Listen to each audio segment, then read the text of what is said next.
የኢትዮጵያ ሕዝባዊ አብዮታዊ ፓርቲ ኢህአፓ እየተዘጋጀ የሚቀርብ ፍኖተ ዲሞክራሲ የኢትዮጵያ አንድነት ድምፅ ነው። ጤና ይስጥልኝ፣ እንደምን አመሻችሁ አድማጮቻችን። ዛሬ አርብ መጋቢት 26 ቀን 2017 ዓመተ ምህረት ነው። የደምቢ ዶሎ ዩኒቨርሲቲ ተማሪዎች የነበሩትና በአክራሪ የኦሮሞ አሸባሪዎች የታገቱት ተማሪዎች ጉዳይ እስካሁን እልባትን አላገኘም። ብዙዎቹ ልጃገረዶች የሆኑት እነዚህ የአማራ ወጣቶች ከታገቱ አርብ መጋቢት 26 ቀን 2017 ቀናት አለፋቸው። የወጣቶቹ ሰቆቃ ያብቃ እንበል። እስከ መቼ ድረስ በዚህ ይዘለቃል? ኧረ በዚሁ ያለፈው ይበቃል። በየሳምንቱ አርብ ከአድማጮች የደረሱንን ደብዳቤዎች የምናስተናግድበት የደብዳቤዎች አምድ ፕሮግራማችንን አቅርበን ክፍል 1 ዝግጅታችን ይጠናቀቃል። የውባንተ አባተ ክፍለ ጦር በአገዛዙ ወንበር አስጠባቂ ሚሊሻ አባላት ላይ የደፈጣ ጥቃት ፈጸመ። አማራ ፋኖ በወሎ ቤተ አማራ ላስታ ሳምኖ ኮር በአንተ አባተ ክፍለ ጦር ስር በአርበኛ ፋኖ አስፌ አበጋዝ የምትመራው ሁለተኛ ሻለቃ በሰሜን ወሎ ዞን መቄት ወረዳ ከደብረ ዘይት ወደ ፍላቂት ከተማ ሲንቀሳቀስ የነበረውን ኃይል እንዳይመለስ አድርገዋል። ከሰዓት ላይ በነበረው ደፈጣ ለ20 ደቂቃ በፈጀ ፈጣን ኦፕሬሽን ያገዛዙ ወንበር አስጠባቂ ብዛት ያለው ሚሊሻን ሞትና ቁስለኛ ማድረግ ተችሏል።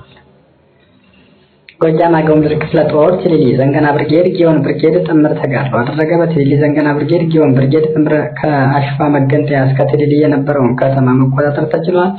ለተከታታይ በርካታ ሰዓት ከባድ ሩጫ በታከለበት ውጊያ 9 ክላሽ 5 አስቃጥላ የዲሽካ ፍሬ 500 በላይ የብሬን ተተኳሽ ከ7000 በላይ የክላሽ ፍሬ ተማርኳል።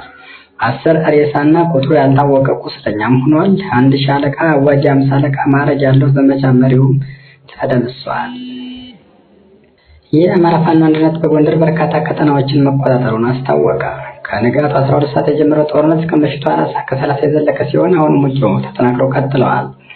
በወረዳው ዋና መቀመጫ ክራከር ጸጋሎ እና አዲስ ዓለም አስጨራሽ ውጊያ ተደርጓል። በዚህም በአዲስ ዓለም እና ጸጋሎ ሰፍሮ የነበረው ያገዛዙ ጥምር ጦር አብዛኛው ሞትና ቁስለኛ ሲደረግ ከጀግኖች የጎቢያን አምስቶች የተረፈው የጥፋት ሰራዊት ወደ ክራከር ከተማ መሸሹ ተገልጿል። በአዲስ ዓለም እና በጸጋሎ ቁጥር በውል ያልታወቀ ያገዛዙ ጥምር ጦር ምርኮኛ ሲደረግ በርካታ የነፍስ ወከፍ ክላሽንኮቭ እና የቡድን መሳሪያ እንዲሁም ተተኳሽ ምርኮ ተደርጓል። የአርበኛ ቻይና ጦር ወደ ክራከር መገስገስ ተከትሎ ያገዛዙ ከዳንሻና ሁመራ ተጨማሪ ጦር ሲያስጠጋ ማምሻውን የመረጃ ምንጮቻችን ለዓለም አቀፍ ፋኖ ሚዲያ መረጃውን አጋርተው ባገኘነው መረጃ መሰረት ክራከር ከተማ የተሰገሰገውን የሰሜን ምዕራብ እዝ 78ኛ ክፍለ ጦር ማፈራረስ ችለዋል። በባህር ዳር ከተማ ለምክክር ኮሚሽን የተሰበሰቡ ኃይሎች ያሉበት ቦታ ይፋ ሆኗል። በባህር ዳር ከተማ ለምክክር ኮሚሽን በሚል የተሰበሰቡ ያገዛዙ እጅና እግር የያዙትን ፔንሲዮን አልጋ ቤቶች ስም ዝርዝር ይፋ ተደርጎ መገኛ ቦታቸው፣ አልጋ ክፍል እንዲሁም ስልክ ቁጥራቸውም ተቀምጧል። ስለሆነም የባህር ዳር ፈርጦች እንኳን ደህና መጣችሁ አቀባበል ማድረግ ይገባቸዋል የሚል መልእክትም ተላልፈዋል። የአማራ ፋኖ በጎጃም 3ኛ ጎጃም አገው ምድር ክፍለ ጦር ዘንገና ብርጌድ ጊዮን ብርጌድ ጠላት እንደምሰው እና ማርከው ተመልሰዋል። ዛሬ በነበረው ውጊያ 50 ሻለቃ ማዕረግ ያለው 1 ሻለቃ አመራር ጭምር የተገደለ ሲሆን በዚህ ውጊያ በርካታ ቦታዎችን ተቆጣጥረዋል። ያገዛዙ ኃይሎች ይህን አካባቢ ለማለፍ ረመጥ የሆነባቸው ሲሆን ፋኖቹ ጠንካራ አደረጃጀት በመያዝ አካባቢውን ለመቆጣጠር የቻሉበት እድል ከፍተኛ መሆኑ ታውቋል።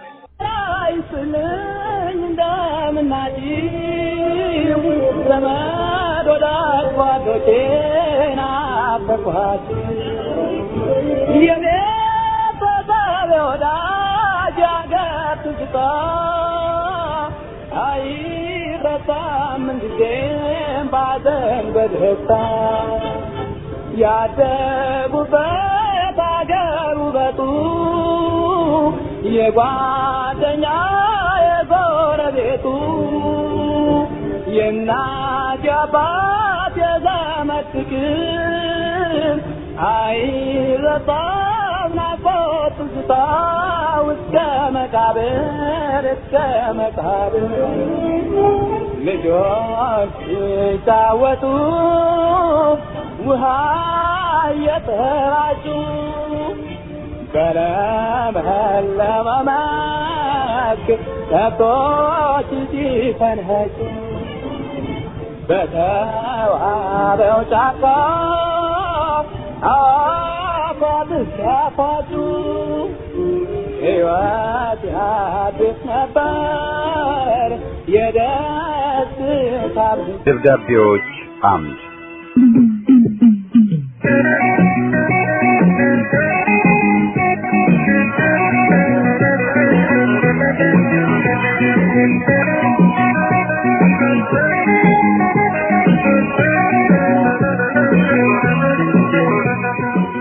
ይህ ፕሮግራም ከእናንተ ከአድማጮቻችን ያገኘናቸውን ደብዳቤዎች የምናስተናግድበት መድረክ ነው። ለፍኖተ ዲሞክራሲ የኢሃፓ ልሳን አዘጋጆችና ፕሮግራሙን ለሚከታተሉ ልባዊ ሰላምታዬ ይድረስ። ውድ አድማጮች፣ እንደምታውቁት አገራችን ሰው በላ የሆኑ አምባገነኖች እየተፈራረቁ ለግማሽ ምዕት ዓመት የዜጎቿን ደምና እንባ ያለማቋረጥ የሚያፈሱባት ምድር ሆናለች። በዚህ አስከፊ ዘመን ብዙ ብርቅዬ ልጆቿ የደሙላትን ያህል በደመ ነፍስ ፍላጎት የሚገዙ ብዙ ሕሊና ቢስ ዜጎችም የዛኑ ያህል ፈልተውባታል። ነፍሰ በላው መንግስቱ ኃይለማርያም ትውልድን በመተረ ማግስት በቦታው ወያኔ በሚባል የጎሳዶ የተተክቶ የነጻነት ቀንዲል የሆነችው አገር ላይ የአፓርታይድ መዋቅር ዘርግቶ አሁን ለምትገኝበት የህልውና አደጋ አጋልጧታል። እሱም ሲያልፍ እንዲሁ በዘር ቀሳፊው የኦሮሞማ መንጋ አገሪቱ በንጹሃን ደም ታጥባለች። ተረኛው የኦሮሞማ ቁንጮ ጭራሽ የኦሮሚያ ግዛትን ያልተቀበለ መሬቷን አይረግጣትም ብሎን አረፈው። የኛዎቹ አረመኔ የጎሳ ጽንፈኞች አቀራረባቸው ቢለይ እንጂ ተግባራቸው ከሌሎኞቹ ዘረኛ ፋሽስቶች ጋር ተቀራራቢ ነው። የዘር ማጥፋት ጦርነትን፣ ሕግ ማስከበር፣ ንጹሃንን በድሮን እያነደዱ የሰላም ኮሚቴ፣ የምክክር ኮሚቴ ወዘተ ማቋቋም ታሪካዊ ቅርሶችን እያወደሙና ነዋሪውን ከቦታው ማፈናቀሉን ልማት አድርጎታል። ናዚዎቹም እንዲሁ ከሀገር ሲያባርሩ መልሶ ማቋቋም፣ ወደ ሞት ሲወስዱ ልዩ እንክብካቤ፣ ወደ ጋዝ ቻምበር ሲከቱ ልዩ መታጠቢያ ብለውት ነበር። የኦሮሞማው ግልገል ፋሽስት የአገሪቱን አንጡራ ሀብት ዜጎቿን የአማራውን ዘር መጥፊያ ዘመናዊ መሳሪያ ግዥ እያፈሰሰ ይገኛል። አማራው ላይ በከፈተው ሁለንተናዊ ጥቃት ታዳጊ ልጃገረዶችን በቤተሰብ ፊት፣ ሚስትን በባሏ ፊት አስገድዶ መድፈርን፣ ደክሞ ያመረተውን ሰብል ማቃጠልን፣ ከብቶቹን መጨፍጨፍን፣ ከቤት ቁሳቁስ እስከ መድኃኒቱ ሱቆች መዝረፍንና ረሃብን የጦር መሳሪያ አድርጎ እየተጠቀመበትም ይገኛል። መቼም አገራችን አይታ የማታውቀው የባንዳ አይነ ደረቆች ፈልተውባታል። የኦሮሞማው መጋዣ አገኘው ተሻገር አብይ አህመድ ኢትዮጵያን ከማፍረስ ይታድጓታል ብሎ ባወደሰው ማግስት በጎጃም ሜጫ ወረዳ አርሴማና አካባቢው ህሙማን ሕፃናትና እናቶችን ጨምሮ ንጹሃንን በጅምላ ጨፍጭፏል። የፋኖ አርበኞችን በጦር ሜዳ መቋቋም ሲያቅተው ቡከኑ ኮሎኔል ንጹሃንን መወጫ አደረገው። በሌላ በኩል ህዝብን በማስመረር ከፋኖ ነጥላለሁ ከሚል ቅዠትም ነው። ፋኖ የህዝብ ብዞት የወለደው ከህዝቡ የወጣና የህዝብ ወታደር መሆኑ ለኦሮሞማው ዘረኛ የሚገባው አይደለም። ጦሩም ይህን አረመኔ ተግባር የሚፈጽመው በሱ ቀጭን ትዕዛዝ መሆኑንም አገር የሚያውቀው ነው።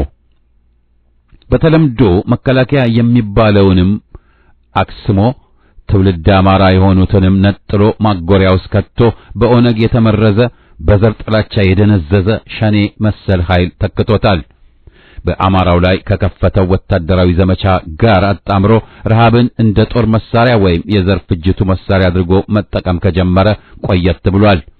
ቀደም ሲል አማራው ገበሬ ያመረተውን እህል አስገድዶ በመሰብሰብ ኦሮሚያ ጎተራ በማከማቸት ተንቀሳቅሷል። አሁን ላይ የሚያካሂደው የገበሬውን ምርት ክምሩን ማቃጠሉም የዚሁ ቀጣይ ፋሽስታዊ ዘመቻ አካል ነው። አስመሳይ ተቆርቋሪዎችም የዚህን ሰው በላ አገዛዝ ወንጀል ነው ለአማራው ህልውና ከሚታገለው ህዝባዊ ኃይል ፋኖ ጋር እኩል ተጠያቂ ሊያደርጉ የሚሞክሩት። ዳኛውም ዝንጀሮ፣ ፍርድ ቤቱም ገደል፣ እምን ላይ ተቆሞ ይነገራል በደል እንዲሉ። ከዚህ ጋር በተገናኘ ሂውማን ራይትስ ዋች ተብዬው ከአሜሪካን ፖሊሲ ፍላጎት ፈቀቅ የማይለው ተቋም ኢትዮጵያ ውስጥ የሚካሄደውን ጦርነት አስመልክቶ በሰሞኑ ዘገባው ላይ አገዛዙንና ፋኖን እኩል ተጠያቂ ማድረጉ አሳዝኖኛል። ገዳይንና ሟችን እኩል ወንጀለኛ ማድረግ ራቁቱን የወጣ ወገንተኝነት ነው። ዘረኛው የኦሮሞማ አገዛዝ ከምድረ ገጽ ሊያጠፋው የዘር ፍጅት ጦርነት የከፈተበት አማራ ከህልውና አደጋ ራሱን ለመከላከል መሞከሩን ወንጀል ነው ማለት በራሱ ወንጀል ነው። በእኔ አስተያየት የጦር ወንጀለኛን ከሰለባው እኩል አድርጎ ማቅረብ ከአንድ የሰብአዊ መብት ተከራካሪ ነኝ የሚል ተቋም የሚጠበቅ አይደለም። ተቋሙ ደጓሚውን እንጂ ሰለባ የሆነውን አላየም። ሳል ይዞ ስርቆት፣ ቂም ይዞ ጸሎት ይሉታል። ይህ ነው። ሁለቱ ጸረ ኢትዮጵያ ቡድኖች፣ ሁለቱ አገር አፍራሾች ኦነጎችና ወያኔዎች የበላይ በሆኑባት አገር መቼም ቢሆን ዜጎቿ ሰላምን አያገኙም። በሰላም ወጥተው መግባት ሆነ ወልደው ማሳደግ፣ አስተምሮ ማስመረቅ አይችሉም። ማለትም አገር ለዜጎቹ በግልጽ እስር ቤት ሆናለች ማለት ነው። ከጥቂት ዓመታት በፊት እህታችን ወይዘሮ ማዋይሽ የሽግግር መንግስት ልናቋቁም ነው ወይስ በተቀደደልን ቦይ ልንፈስ ነው ብላ በመጠየቅ ያስጠነቀቀችንን ዘንግተን አገር ወሮበሎቹ እጅ ወደቀች። በመሆኑም ታግለን አገር ማዳኑ የኛ የዜጎቿ እንጂ ሌላ የማንም ሊሆን አይችልም። ኢትዮጵያ ከአገር ወዳድ ዜጎቿ በስተቀር ሌላ ወዳጅ የላትም። ተባብረን ተመካክረን ተናበን መቆምና አገራችንን ለማዳን መታገል የህልውናችን አልፋና ኦሜጋ ነው። መላ አገር ወዳዱን ያሳተፈ የሽግግር መንግስት መቋቋም ለነገ የማይባል ታሪካዊ ተልእኮ ነው። የአዲስ ስርዓት አዋላጅና የዴሞክራሲያዊ ስርዓት ግንባታ መሰረት የሚጥሉ ተቋማትን ህዝብ መክሮ ያጸደቀው ህገ መንግስት፣ ነጻና ገለልተኛ የምርጫ ቦርድ፣ ነጻ የፍትህ ስርዓት፣ ነጻ የመከላከያና ፖሊስ ኃይል፣ ነጻ ምርጫን፣ በነጻነት መደራጀትን፣ የተለየ ሐሳብን በነጻ መግለጽንና መሰል መሰረታዊ መብቶችን ከኦሮሞማው አገዛዝ አንጠብቅም። ወደ ህዝባዊና ዴሞክራሲያዊ ስርዓት መሸጋገር የሚቻለው አሳታፊ በሆነ የሽግግር መንግስት በመሆኑ ይህንንም ሆነ የሀገራችንን ዘላቂ ሰላምና እድገት እውን ለማድረግ ጽንፈኛውን የኦሮሞማ አገዛዝ ከፋኖ ጎን ቆመን እንታገል። ስርዓቱና በዙሪያው ያሉ አሽከሮቹ ህዝብንና የህዝብ ወገን የሆኑትን ትጥቅ ማስፈታት፣ መሳሪያን ብቻ ሳይሆን የህዝብን የማወቅ መብት መገደብና ነጻና ገለልተኞች የዜና ምንጮችን ማምከን፣ በዚህም አገዛዙ ብቻ የዜና ምንጭ የሚሆንበትን ዜና ብሎ ከሚለቀው ፕሮፓጋንዳ የተለየ አማራጭ እንዳይኖር ማድረጉ ከብዙ ያገዛዙ በደሎች አንደኛው በመሆኑ አሁን እንደ እንጉዳይ የፈላውን ያገዛዙን በቀቀን ሚዲያ ነጻና የህዝብ ወገን በሆነ ያገር ወዳድ የዜና ምንጮች ሊገታ ይገባዋል። መፍትሄው የሥርዓቱ የፖለቲካ ደላሎች ሊያምታቱ እንደሚሞክሩበት የሽግግር አይነት ሳይሆን ዘረኛው አገዛዝ በህዝባዊ አመጽ ሙሉ በሙሉ ተወግዶ በዲሞክራሲያዊ መንገድ ስለሚቋቋመው የሽግግር መንግስት ነው። ድል ለኢትዮጵያ ህዝብ። አስማማው ጎበዜ ነኝ ከሎስ አንጀለስ ካሊፎርኒያ።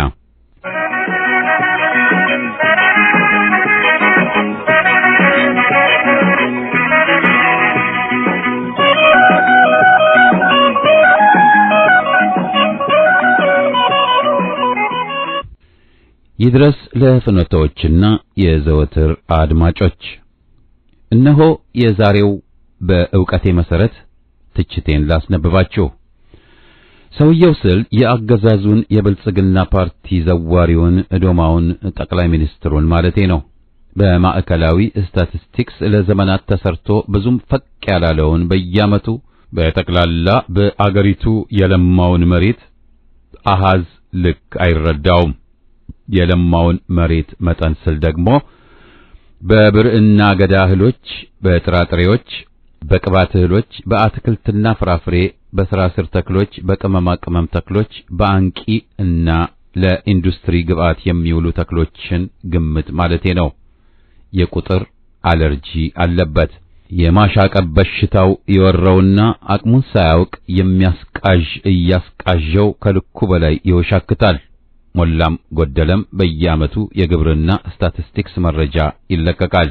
የማወራው ያልገባውም ካለ በቅርቡ በግብርና ሙያ ዕውቀትና ተመክሮ ያላቸውን በመጠየቅ ያጠረንን ዕውቀት መሙላት ይቻላል። በዋናነት በየዓመቱ ከምናመርታቸው የምግብ እህሎች ውስጥ ከበቆሎ፣ ከጤፍና ማሽላ ሰብሎች ቀጥሎ ስንዴ ቀደምም ሲል በስፋት ይመረታል። ለስንዴ ሰብል አምራቹ ገበሬ ባለው ጉልበትና ተመክሮ እንዲሁም የእርሻ መገልገያ እጅ መሳሪያዎችን ተጠቅሞ በተስማሚ አካባቢዎች አቅሙ ሊያለማ የሚችለውን ጠንቅቆ ያውቀዋል። የሰው ልጅ የግብርናን ሥራ በቋሚነት መከወን ካወቀበት ያለፉት 10,000 ዓመታት ጀምሮ የኢትዮጵያም ገበሬ በዚሁ የኢኮኖሚ ዘርፍ የዓለማችን አንዱ አካል ነውና በውርስ ከነችግሮቹ ያውቀዋል። ከአስተራረሱ ከምርጥ ዘርና ልዩ ልዩ ግብዓቶች አጠቃቀሙ የማሳውን ከአረሞችና ልዩ ልዩ ነፍሳት ተባዮችና በሽታዎች እንክብካቤው አጨዳውና ውቂያው ማከማቻው ገበያው ሥርዓት አለመዘመኑ በብዙ የተለወጡ አዲስ ጉዳይ አይደለም። በኢትዮጵያ በጠቅላላው ለምቷል የሚባለው መሬት ስፋት ሲገመት 16 ሚሊዮን ሄክታር ይሸፍናል። ሄክታር ማለት 100 ሜትር በ100 ሜትር 10,000 ስኩዌር ሜትር ነው።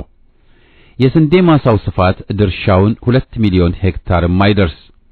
እንዲያው ማን ይሙት የትኛው ካፒታልና ግብዓቶች ቢጨምር ነው ባንዴ ተነስቶ ስርዓተ ግብርናውን በእርሱ ፍላጎት ብቻ ተንተርሶ ከ3 እጥፍ በላይ በቅጽበት አሳድጎ 7.7 ሚሊዮን ሄክታር አለማሁ ብሎ የሚቃዠው? ይኸው በስንዴ አምራችነቱ የሚታወቀውን የምስራቅ ጎጃም፣ ምስራቅ ሸዋንና ደቡብ ወሎን ሌሎችንም ዞኖች ማሳቸውን የጦር ሜዳ አድርገህ ገበሬዎቹ እፎይ ብለው እንዳያርሱ በድሮን ባዳፍኔና በመትረየስ እየጨፈጨፍክ የከመሩትን እህል ክምር በእሳት እየለኮስክ የእርሻ በሬዎችን በግፈኞች ወታደር አዛዦች እየተነዱ እያረድክ እየበላህ ገበያ ስርዓት እንዳይቆም ቀፍድደህ ይዘህ እረኞችን እየረሸንክ ወዘተ በምን ተአምር ስንዴን ከአንደበት ባሻገር ታብ ሲሆን የማይጨበጠውን ሰማይ ላይ ወጥቶ አየር አርሶ ካልሆነ በቀር እውነትነት የለውም። ሳይገረሰስ እንኳ በስልጣን ማማ ላይ ቆይቶም በሙሉ ዘመኑን ቢሰራ 7.7 ሚሊዮን ሄክታር ሊያለማም አይችልም። ግብርና በሙያ ጠቃሚ ነጥቦች ጉዳይ የሚገለጥ እንጂ ለፖለቲካ ስካር ማብረጃነት አይመችም። ገዢው ሰውዬ ሳይወለድ የግብርናውን ዕውቀት ቋንቋ ቀስመነዋልና የለመደበትን መደበኛ ስራውን ውሸት መተርተር በአደባባይ እርቃኑን ይቀራል። በደህናው አየር ንብረትና የገበሬውን እርሻ ዘዴ አሰራር ተከትሎ አንድ ገበሬ በአማካይ 30 ኩንታል በሄክታር ቢያገኝ ተብሎ ቢሰላ እንኳ በጠቅላላው ከ60 ሚሊዮን ኩንታል በላይ አይገኝም። ሰውየው አእምሮ የማያስብና ከማታውቀው ዕውቀት ርቀህ ለራስህ በማውራት ብቻ ተመቻችተህ 300 ሚሊዮን ኩንታል በቅርበትህ ለምታቃቸው ጊቤ ወይም ዴዴሳ ወንዝ ዳርቻ ሄደህ ሰራዊትህን ጆንያ ሲዘህ አሸዋም ብታሳፍስ አታገኝም። ጋዜጠኞችም ያልተረዱትን ሪፖርት ብለው ሲያቀርቡ ድንቁርና ልካቸውን በውሸት ሪፖርታቸው እያረጋገጡልን ነው። ጋዜጠኞችም መረጃውን በአግባቡ ሳይፈትሹና ሳያረጋግጡ ወሬ መንፋትና መወሽከት ከደርጉ ጊዜ ጀምሮ በዚህ በግብርናው ሴክተር ፊሽካ ሲነፉ ማድመጥ ሰለቸን። አንዳንዴማ የዘር መጠን በሄክታር ይገኛል ተብሎ የሚገመተው ያሽቆለቆለ ምርት በኩንታል ዜናዎችን ሲያዳምጡ አግሮኖሚን ለሚያውቁት ከንፈር ያስለቅቃል። ካድሬ ጋዜጠኛ ሁላ ጠማማ አንደበትና ቀለም የሚተፋ ብዕራችሁን ይዛችሁ ከምትዘላብዱና የገደል ማሚቶ ሆናችሁ ከምትቀሩ በጊዜ ከአግሮኖሚ ዕውቀት ባዶነታችሁ ውጡ። አግሮኖሚ የእናንተ ዕውቀት ልክ አይደለም፣ ወሬ አይደለምና አትመጥኑትም። ተረድታችሁ አቅም ስታበጁ ብቅ በሉ። እስከዚያው በ1960ዎቹ ዘመነኞች አማርኛ ቆየን ልበላችሁ። አሁን ቆየን። ሰለሞን ታምሮ አየለ ነኝ ካለሁበት።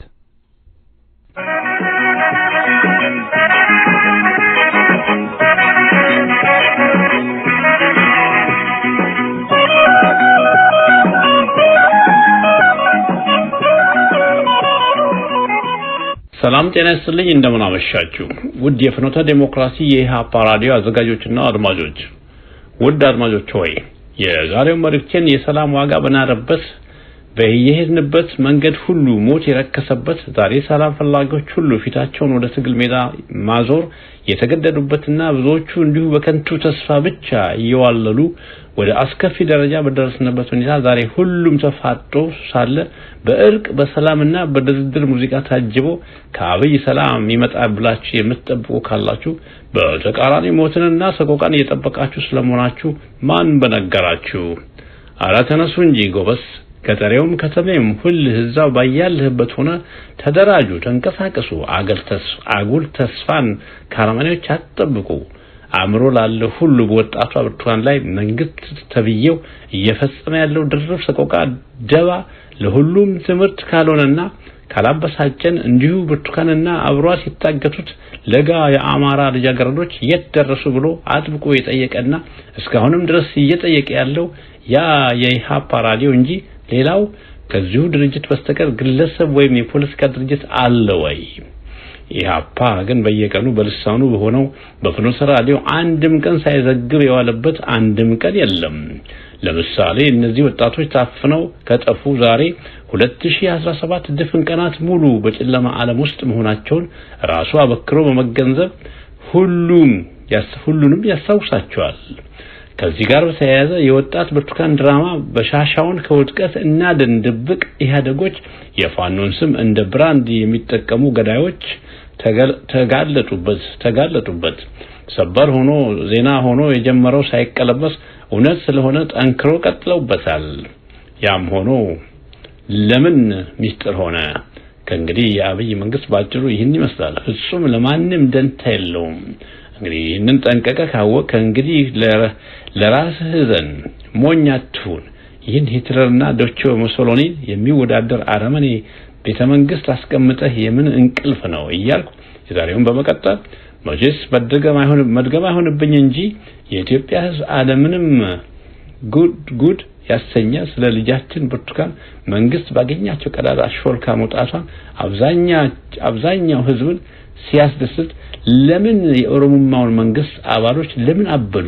አዎ ድሮም እብድ ነበሩ፣ አሁንም ይበልጥ ማበድ አለባቸው የሚሉስና የሚጨብጡን ለምን አሳጣቸው? ለመሆኑ ምንድነው ሚስጥሩ?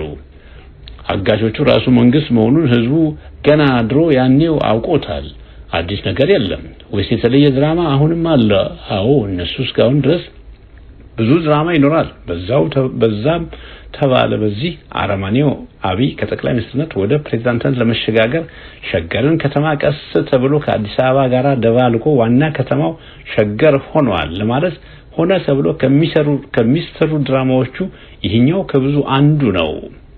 የሚያሳዝነው ነገር ግን ብልጽግና በሴቶች እኩልነት እናምናለን ብሎ የሴቶችን የማህበራዊ ዘርፍ የሴት ሚኒስቴር እንዳለው ይታወቃል። ከሞላ ጎደል አንዳንድ እህቶች በብዙ ቦታ ከፍተኛ ስልጣን የያዙ እንዳሉ እያየን ነው። ፕሬዝዳንት ሆነው የሰሩት ወይዘሮ ሳህለወርቅ አንዱ ትልቅ ባለስልጣን የሴት ነበሩ። ውባንቺ፣ አዜብና ክብርት ዝናሽ የይስሙላ አማራዎች ነበሩ። ሶስቱም ቤተመንግስት መኖር ብርቅ መስሏቸው አውሬ ባሎቻቸው ህዝብን ሲፈጁ አንዳቸውም ባላቸውን ተው ብለው ያወግዙ አልነበሩም። በየቦታው የተገለጡ ሹመኛ ሴቶች ለነዚህ ደንቢዶሎ ሴት ልጃገረዶች ተንፍሽ ሲሉ አይሰማም። ለይስሙላ በየዓመቱ የዓለም ሴቶች ቀን ተብሎ በአደባባይ ሲከበር ስለነዚህ ህፃናት ማስማቸውን አነሳ። ኢትዮጵያ የሴቶች ቁጥር ከወንድ በእጥፍ ይበልጣል። ለምን ይሆ ብለው ጥያቄ አንስተው ስለነዚህ ሴቶች ልጆች ጉዳይ ይጣራ፣ የሴቶች መብት ይከበር ብለው መነሳት ነበረባቸው ብዬ ገምታለሁ። ነገር ግን ከበስተጀርባ ካልሆነ በስተቀር እነዛ የብልጽግና የፖለቲካ ሹመኞች ሴቶች ስለ ደንቢዶሎ ታጋቾች የአማራ ተማሪዎች ጉዳይ አንድም ቃል ባለመተንፈሳቸውም ሆነ ጉዳዩን ደብቀው አብይን ለምን ሚስጥር አድርጎ እንደደበቀ በግልጽ ካላደረገና አገሪቱ ከዚሁ ካሁን ካለችበት የበለጠ መዘዝ ያስከትላል ብዬ ገምታለሁ። በተረፈ ድሉ የኢትዮጵያ ሕዝብ ነው። ውሸት ይሮጣል እንጂ እውነትን አያሸንፍም ሲሉ ይህን መልእክት የላኩልን አቶ ማስንቆ ጉልማ ከኤሌመንተሪ አልበርታ ናቸው።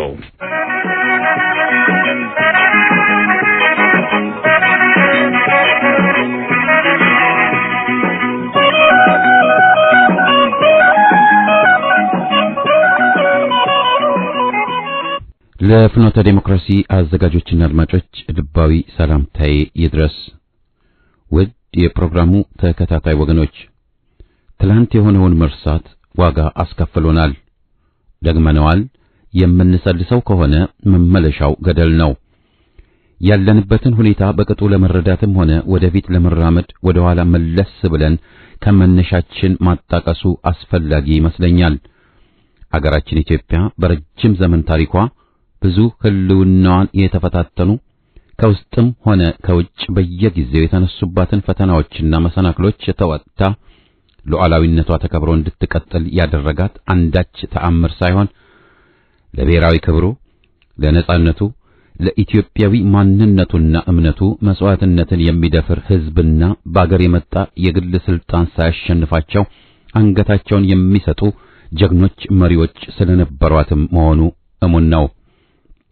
ግን ዛሬ ይህን አኩሪ ታሪካዊ ጉዞዋን አደናቅፈው እንዳልነበረች ሊያደርጓት በረቀቀ ስልትም የሆነ ፋሽስታዊ እመቃ አጣምረው እያካሄዱባት ይገኛሉ። ከቅርብ ዓመታት ወዲህ በተለይም ከ1930ዎቹ በኋላ ለአገር የደሙትን አርበኞች አግሎ ለጠላት ያደረውን ባንዳ በፖለቲካውም ሆነ በኢኮኖሚው ዘርፍ ቦታ እንዲያገኝ የተደረገበት አገሬ ወገኔ ያለውን የሚያገል ታሪካዊ በደል ተፈጽሟል። ሀገሬ ኢትዮጵያ ሞኝነሽ ተላላ የሞተልሽ ቀርቶ የገደለሽ በላ የተባለውም ያለ ምክንያት አልነበረም። ይህም በመሆኑ የባንዳ የልጅ ልጆች ከውጭ ጠላት ጋር ተባብረው ይህን አኩሪ ታሪካዊ ቅርስ ለማጥፋት የቀኝ ግዛት ዕቅዳቸው የከሸፈባቸው ባዕዳን መርሃ ግብር ነድፈው ኢትዮጵያን በጎጥ ከፋፍለው በማዳከም ሊያፈርሷት የብዙ ቋንቋ ተናጋሪዎች አገር መሆኗን በመጠቀም ጠባብ ብሔረተኞች ስልጣን እንዲይዙ ሁኔታዎችን አመቻችተዋል። ወንድማማች ሕዝብን አጋጭተው ኤርትራን አስገንጥለዋል።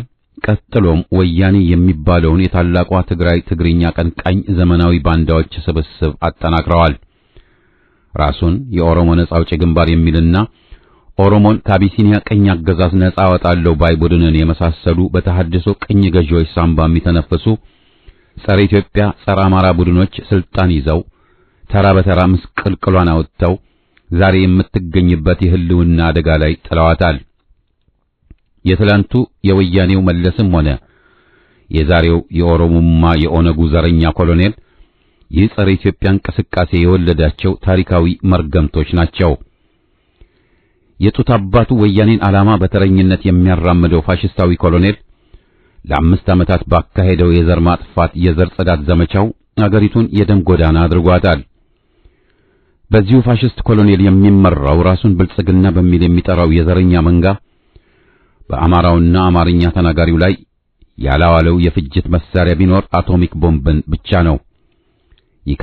ይፋ የከፈተው ፍጅት አልበቃው ብሎ በተዘዋዋሪ የዘር ፍጅቱ መሳሪያው አድርጎ ከሚጠቀምበት ወያኔ ቀጥሎ ከኦነግ ሸኔ ጋር ድርድር ተቀመጥኩ ይለናል።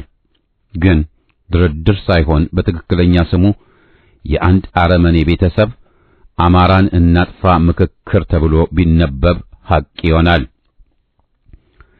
ኮሎኔሉ አውራ ዶሮነት ስለሚያጠቃው እሱ በጮኸ ቁጥር ፀሐይ የምትወጣ ይመስለዋል።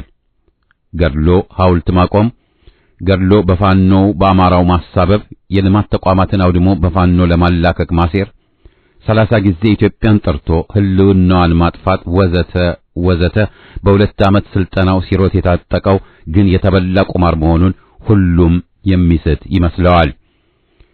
ፋሽስቱ ኮሎኔል ባልታጠቁ ሰላማዊ ነዋሪዎችና በእንስሳት ላይ ከሚያደርሰው ጥቃት በላይ ፋኖ መሽጎባቸዋል የሚል ሰበብ ፈጥሮ ቤተክርስቲያናትንና ታሪካዊ ቅርሶችን በከባድ መሳሪያ በማጥፋት ላይ ነው።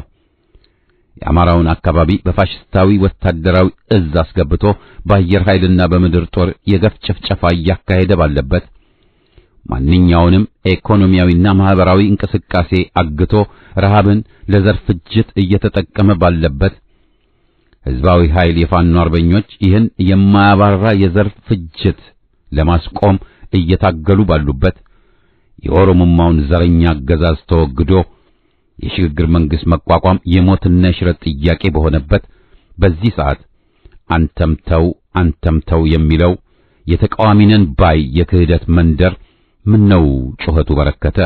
ብሎ መጠየቅ አስፈላጊ ነው።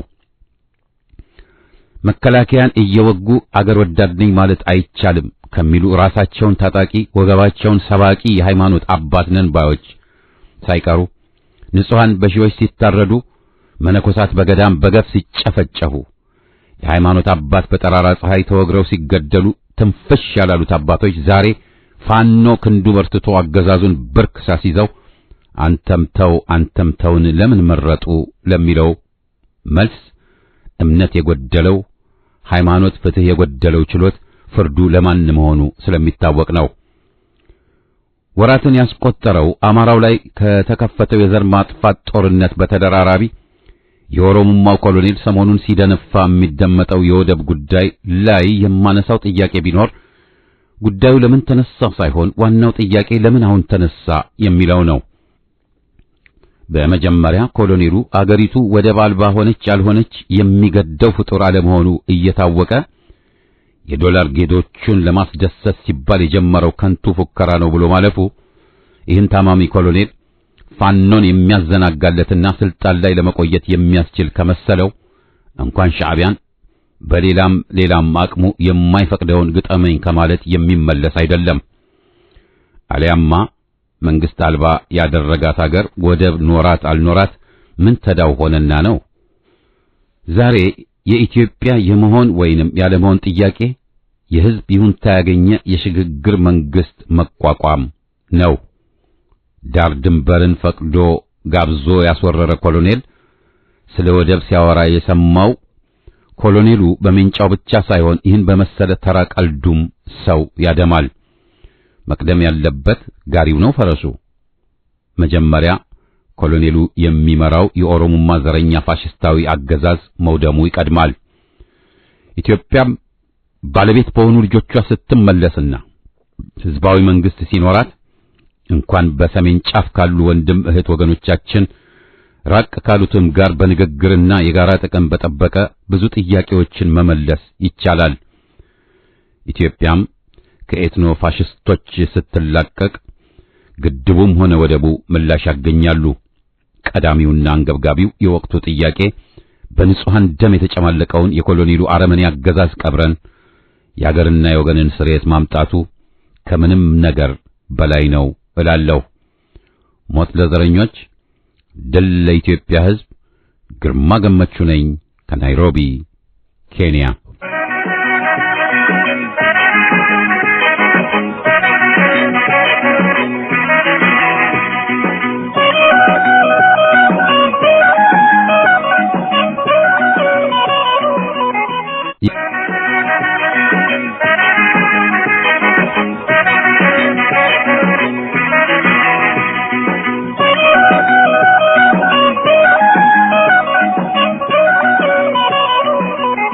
ለፍኖተ ዲሞክራሲ የኢሃፓ ልሳን አዘጋጆችና አድማጮች ልባዊ ሰላምታዬ ይድረስ። አማራው ሰርቶ ራሱንና ቤተሰቡን እንዳይመገብ ትላንት በወያኔ ወራሪ ዛሬ በኦሮሞማው አገዛዝ እየተፈራረቁ አድምተውታል። በአማራው መሬት የሚታየው የእህል ክምር ሳይሆን በግፍ የተጨፈጨፉ የንጹሃን አጽም ሆኗል። አውድማውም የጦርነት ሆኗል። የመቀሌው አረመኔ ቡድን ካደረሰው እልቂትና ውድመት ገና ሳያገግም የሞቱትን እንኳ በስርዓት ለመቅበር ትንፋሽ ሳያገኝ አንድ ባዕዳን የጫኑብን ጭንቅላቱ ገና ከጠዋቱ የተበላሸ ኩታራ በእውኑ ብቻ ሳይሆን በእንቅልፉም አማራን ሲያጠፋ የሚታየው ነፍላ በአማራው አካባቢ መሰረታዊ አገልግሎቶችን ዘግቶ አማራውን በየትም የኢትዮጵያ ምድር ሰርቶ እንዳይኖር መብቱን መንጠቁ አሳዶ መግደልና ማፈን አልበቃ ብሎት ፋኖን ትጥቅ ማስፈታት በሚል ሰበብ ሸኔ በሚል የዳቦ ስም የሚጠራውና መከላከያ በሚባለው የኦሮሞ ልዩ ኃይል ንጹሃንን በሞርታርና በድሮን እየጨፈጨፈ ይገኛል። ወራትን ያስቆጠረው በአራቱ ክፍላተ ሀገራት በአማራ ሕዝብ ላይ የከፈተው ይፋ ጦርነት ብቻ ሳይሆን በመናገሻዋም የሚኖረውን አማራም በገፍ እያፈነ በመሰወር ላይ ነው። በጦር ኃይሉና ፖሊስ ሰራዊቱ ሳይቀር እየለቀመ በማጥፋት ከተሰማራ ተቆይቷል። የግፍ ጽዋውም ሞልቶ ይፈሳልና የተኛውን ዝሆን ቀሰቀሰው። ወላድ በድባብ ትሄድ ይህን የኦሮሞማ አረመኔ መንጋ ለአንዴና ለመጨረሻ እንደ ፈንጣጣ ከምድር ሊያጠፋው የሚችል ጸረ ኦሮሞማ መድኃኒት ከዚሁ አጠፋዋለሁ ብሎ ከተነሳበት አማራ አብራክ የወጣ የአማራ ሕዝባዊ ኃይል ፋኖ ሆኖ ተገኘ። ይህ ኃይል የውጊያ ስልትን ወታደራዊ ብቃትና ስነ ምግባርን አጣምሮ የታጠቀ በመሆኑ ኮሎኔሉ የሚያጥላላበት ጥቁር ነጥብ ሲያጣ ፋኖን ያስጠላ መስሎት በፋኖ ስም አደራጅቶ በወንጀል ያሰማራው ተልካሻ ቡድንም ተጋልጦ ከመመታቱም ሌላ የኦሮሞማውን ኮሎኔል በተሸከመው ርካሽነት ላይ ይበልጥ አረከሰው እንጂ ሕዝብ ከፋኖ ጋር አንዳችም የሚያያይዘው ነገር አላገኘም። የዚሁ ከንቱ ኮሎኔል የሰመኑ ወታደራዊ ትርኢትም እንዲሁ ግብዝነቱን ቤት አልባ አድርጎ ሆቴል ለሆቴል የሚያንከራትት ቡከንነቱን የሸፈነለት መስሎት ነው። ትጥቅ ማሳመር ተዋጊ አያደርግም። ምን ላይ ተቀምጦ የመፎከር ያህል ነው። በነ ጌትነት አዳነ አሻሻጭነት እነ ብርሃኑ ጁላና አበባው ታደሰ መሪነት ኦሮሞማውን አገዛዝ እንኳንስ ከፋኖ ከነጌታቸው ጉዲና ወሮ በላ ቡድንም አያድኑትም። ሞት ለዘረኞች ተቃርቧልና የሰሜኑ ፋኖ የ4 ኪሎውን የብልጽግና ኮሎኔል ሬሳ ቆጣሪ እያደረገው ባለበት የደቡቡ ፋኖም እሳት ሆኖ ሊለበልበው እየተጫጫሰ መጥቷል። ያንዱ አካባቢ ከሌላው በአንጻራዊ ደረጃ ይለይ እንጂ በአራቱም ማዕዘን የኦሮሞማው ፋሽስታዊ አገዛዝ ግፍና ሰቆቃ ያላደረሰበት የለም። በመሆኑም እነሆ በደቡብ ኢትዮጵያ ወጣቱ እኛም ፋኖ ነን ብሎ ተነስቷል። ሕዝቡም የአማራው ደም የኛ ደም ነው እያለ አንድነቱንና የትግል አጋርነቱን እያስተጋባ ይገኛል። ወዮላቸው ለኦሮሞማው ዘረኞችና አጫፋሪ የአማራ ባንዶች በአዴናውያን፣ ወዮላቸው በስደት ዓለም አገርና ሕዝብን ክደው ፋኖን ለመከፋፈል የሸፍጥ ሰላምና ድርድር ሰባኪዎች፣ የትግል ትጥቅ አስፈቺዎች። ወዮላቸው አገርን ለባዕድ አሳልፈው ሰጪዎች፣ ታሪክና ትውልድ ሲያወግዛቸው የሚኖር ከሃዲዎች። ወዮላቸው የአገሪቱን የቁርጥ ቀን ኃይሎች ለማግለል የሚራወጡ የውጭና የውስጥ ጠላት ተላላኪዎች። ወዮላቸው የ1983ቱን የለንደኑንና የ2010ን የዋሽንግተን ክህደት ዛሬም ሊያሰልሱ ፔንሲልቬኒያ አቬኑ ለሚርመሰመሱ ህሊና ቢሶች። ዛሬ ፋኖን ለመከፋፈል እየተረባረቡ ያሉ ከሃዲ ምሁራን ኢህአፓም ላይ እንዲሁ ተረባርበዋል። ዛሬም እንዲሁ ፓርቲውን ለማግለል ከውጭ ብቻ ሳይሆን ከውስጥም ሊያዳክሙት እንደተረባረቡ መቀጠላቸው የአጋጣሚ ጉዳይ ሳይሆን በአገሩና በወገኑ ነጻነት የመጣ ከማንኛውም ኃይል ጋር የማይደራደር በመሆኑ በዓላማ ጽናቱና ቁርጠኝነቱ በተለይም ደግሞ ባዕዳንና ተባባሪዎቻቸው በሉዓላዊነቷ ላይ የሚሸርቡትን ደባ ስለሚያጋልጥ ነው። ይህን ሀቅ ከሚመሰክሩ ብዙ ማስረጃዎች መካከል ለምሳሌ ያህል አንዱን ለመጥቀስ ኢህአፓ በ2004 ዓመተ ምህረት የጥቅምት ህዳር ልሳኑ በሆነው ዴሞክራሲያ ቅጽ 38 ቁጥር 1 እትሙ የሚከተለውን አስፍሮ ነበር። ምዕራባውያን ጥቅማቸውን ሊያስጠብቅላቸው አዲስ ታማኝ አገልጋይ በመፈለግ ሂደት ውስጥ መሆናቸውን ብንገነዘብም ለጊዜው ግን ከወያኔ የበለጠ ታማኝ አገልጋይ እያመነቱም ቢሆን ይረዱታል። ያም ቢሆን ቅሉ የአገሪቱን ውስጠ ምስጢር በዝርዝር የማወቅ ዕድል በማግኘታቸው የሕዝባዊ አመጽ እየጎላ በሚመጣበት ወቅት አዲስ ታማኞችን መልምሎ ለማዘጋጀት የሚያስችላቸውን እርምጃ ከመውሰድ ወደ ኋላ እንደማይሉ ይገመታል። በመሆኑም ምናልባት በአዲስ ጉልበትና ታማኝነት የሚጋልቡትን አገልጋይ ፈረስ አሰልጥኖ ከማዘጋጀት ወደ ኋላ የሚሉ አይሆንም። የሚያዘጋጇቸው ታማኝ አገልጋዮቻቸው አማካኝነትም በኢትዮጵያ የፖለቲካ መልክዓ ምድር ውስጥ በሚከሰተው ክፍተት የይስሙላ ጥገናዊ ለውጥ በማድረግ ይዞታቸውን ለማረጋገጥና እቅዳቸውን ለማስፈጸም ጥረት ያደርጋሉ። በሀገሪቱ የፖለቲካ ምህዳርም ለውጦች እንደተፈጠሩ በማስመሰል የሕዝቡን ስትራቴጂያዊ ራዕይና የትግሉንም ሂደት አቅጣጫ ለማስለወጥ ይጥራሉ። ለዚህ ሁሉ ጥረታቸው እንደ ማጠየቂያ ሊጠቀሙበት የሚፈልጉት እንዳለፈው ጊዜ ስለ ዴሞክራሲና ሰብአዊ መብቶች መከበር የውዳሴ ከንቱ ምንባብ በማሰማት ይሆናል። ይህ ሁሉ የተቀነባበረ የውስጥና የውጭ ደባ ምንጊዜም ቢሆን ከህዝባችን አእምሮ የተሰወረ አይደለም። የዛሬ 20 ዓመት ገደማ ወያኔን ስልጣን ላይ ሲያስቀምጡም ዴሞክራሲን ካላመጣችሁ እርዳታ አንሰጣችሁም በማለት የህዝቡን ተቃውሞ ሊያለዝቡላቸው እንደጣሩ ከኢትዮጵያ ህዝብ አእምሮ የሚፋቅ አልሆነም ሲል አስፍሮ ነበር። በኋላም የሆነው ይኸው ነው። ውድ ወገኖቼ ጠላትና ወዳጅን ካለየን መስማት የምንፈልገውን እየተናገሩ ወደማንፈልገው የሚወስዱን መቀመቅ የሚያወርዱን አፈጮሌ አምባገነኖች፣ ዘረኞችና ከሃዲዎች ሰለባ ነው የምንሆነው።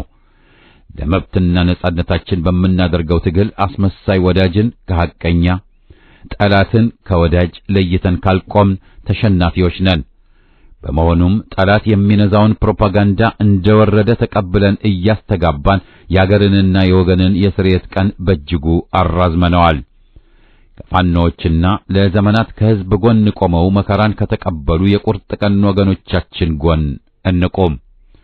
ወገኖቻችን በደቡብ ኢትዮጵያ እኛም ፋኖ ነን ብለው እንደተነሱት እኛም ወገን ለይተን እንቁም በማለት ልሰናበታችሁ።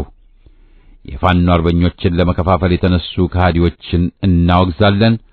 ኢትዮጵያ ታፍራና ተከብራ ለዘለዓለም ትኖራለች። አብነት ስማቸው ነኝ ከቶሮንቶ ካናዳ።